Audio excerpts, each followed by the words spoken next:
RMS schools, Rashtriya military schools అని కూడా చాలా గొప్ప స్కూల్స్ ఉన్నాయి.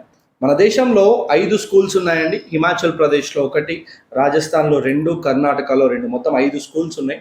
అసలు దీంట్లో ఎవరు చదవచ్చు? ఈ ఆర్ఎంఎస్ అంటే ఏంటి అంటే రాష్ట్రీయ మిలిటరీ స్కూల్స్ అంటే మిలిటరీలో ఆర్మ్డ్ ఫోర్సెస్కి సంబంధించినటువంటి ఎవరైతే ఎంప్లాయీస్ ఉంటారో వాళ్ళ పిల్లలకి ఒక ఎంట్రన్స్ ఎగ్జామ్ ద్వారా దీంట్లో సీట్ ఇవ్వడం జరుగుతుంది. అదే కాకుండా సివిలియన్స్ అంటే నార్మల్ వ్యక్తులకు కూడా వాళ్ళ పిల్లల్ని దీంట్లో చదివించవచ్చు. సో దీనికోసం ఒక ఎగ్జామ్ ఉంటుంది, సిఈటి అని.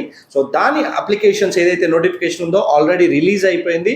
సో మీరు ఆన్లైన్లో అప్లై చేసుకోవచ్చు. లాస్ట్ డేట్ వచ్చేసి అక్టోబర్ 9, 2025 వరకు కూడా ఉంది. సో దీంట్లో అప్లై చేసుకోవడానికి చాలా డీటెయిల్స్ కావాలి. అవన్నిటి కోసం నేను ఒక పెద్ద వీడియో కూడా యూట్యూబ్లో తీసి నేను మీకు లింక్ అనేది పెడతాను.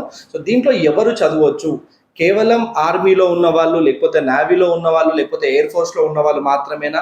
లేదండి, సివిలియన్స్ కూడా దీంట్లో చదవచ్చు. కానీ దీనికి ఎంట్రన్స్కి మీన్స్ అప్లికేషన్కి కూడా కొంచెం ఫీజు ఉంటుంది. అదే కాదు, దీంట్లో మీకు సీట్ వచ్చిన తర్వాత కూడా ఫీజు అనేది ఉంటుంది. సివిలియన్స్ అంటే non armed force employee students ఎవరైతే ఉంటారో వాళ్ళకి ఆల్మోస్ట్ 51,000 వరకు కూడా ఫీజు ఉంటుంది అనమాట. సో దీనికి ఏమేమి టాపిక్స్ ఉంటాయి, ఇవన్నీ డీటెయిల్స్ అన్నీ కూడా we will discuss on the YouTube. So అంతవరకు ఏం చేస్తారు అంటే ఈ పేజ్ని ఫాలో అవ్వండి, యూట్యూబ్ని సబ్స్క్రైబ్ చేసుకోండి. నేను మీ వివేక్. బై.